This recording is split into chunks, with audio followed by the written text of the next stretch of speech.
I think that the average citizen out there is going to be interested in this. How many people will really start to dig in it and ask the government questions?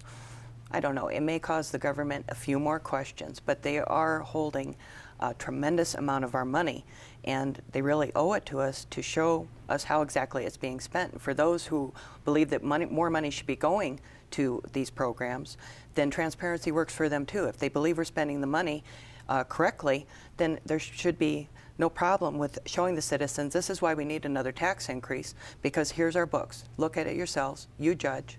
And again, maybe some citizens are going to ask some more questions, but I don't think it's going to overwhelm government. Most people are just wanting to go about their lives, put food on the table, pay their mortgage, and they want to know how money is spent, but they're not going to be digging and asking a lot of questions probably. There'll only be a few who want to try to help the government spend the money more wisely, find ways to save money. Is there an argument to be made that this could actually save government? Because when we go up and say, we want to see this and we want to see that, and reporters say we like to see this and we've got to see that, then somebody who's been on task on something else in government has to drop what they're doing and go find this information that the Independence Institute or the Rocky Mountain News or the Denver Post or Channel 9 wants to see.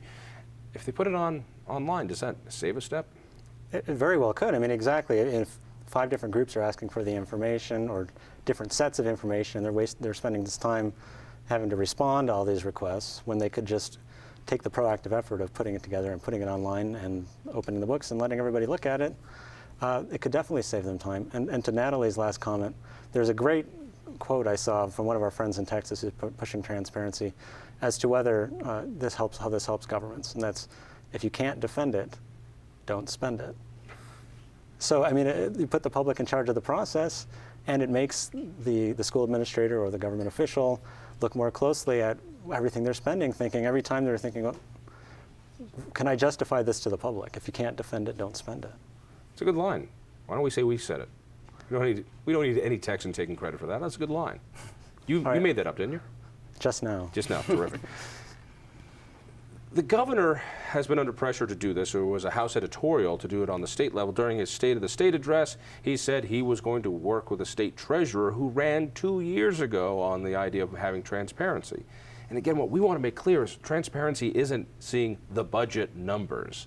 No, we want to be able to drill down and see actual checks. We want to be able to search that database. In fact, I want to be able to get so that we can search contracts. So people want to see what the contract was for the painter who painted the buildings, so that other painters can go, wait a second, I can beat that.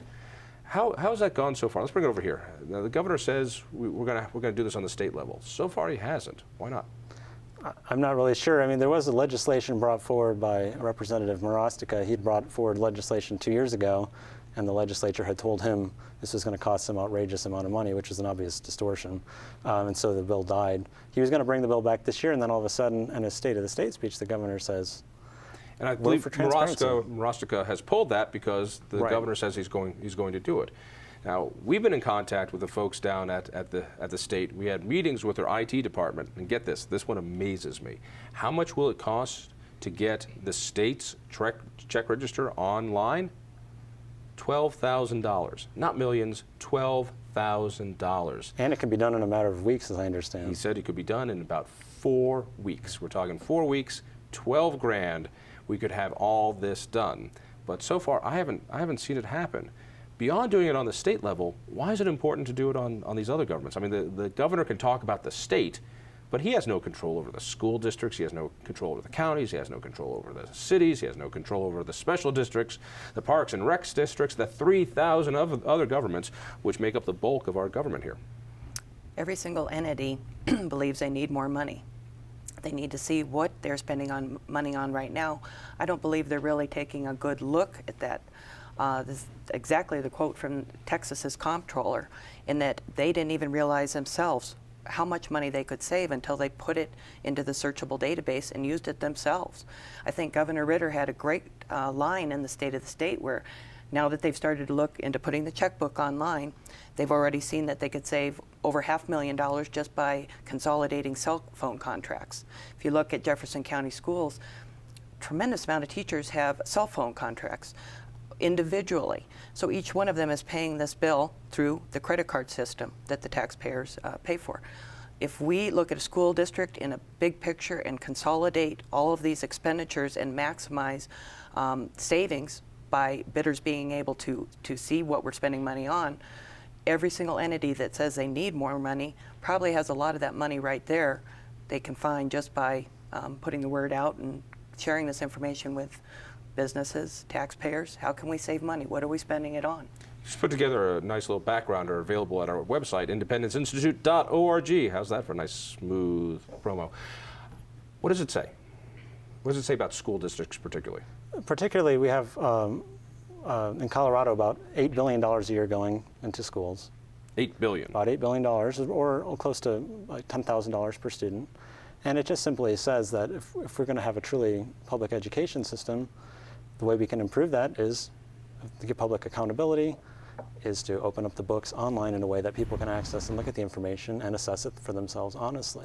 Now, there's a bill coming up in the state legislature as well. Senator Ted Harvey has proposed taking the similar idea that Marostica had for state government and putting it in, and it would apply to school districts and charter schools and other public education entities. So to take those check registers for school districts, right, put them online as well. Absolutely, that's what he's proposing to do. So I mean, the state government is moving forward on it. We hope politics doesn't get in the way of that. And the city of Fort Collins has already agreed to create a database like this. So this should be up and running soon. Just in a few months. They unanimously, the city council, again, once you put them on a vote, on the record, they cannot say no. So they're going to put it to be, I think, the first major city in Colorado to put their entire database in a searchable format online.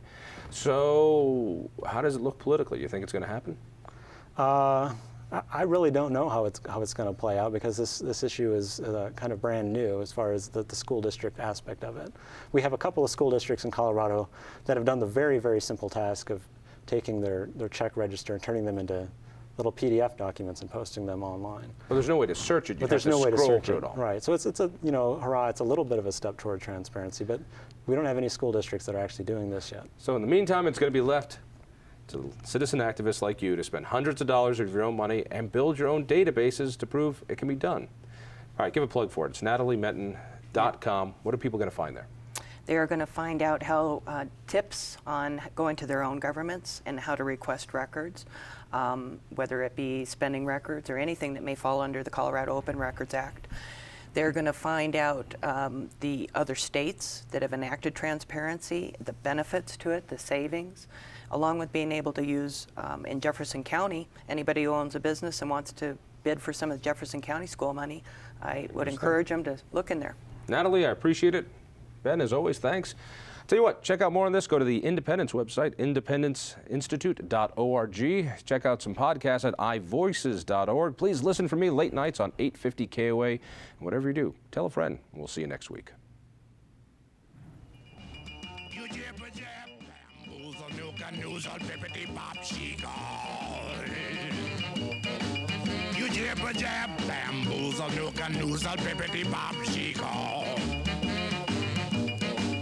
I mean, you keep on talking, but you don't know where to turn it off.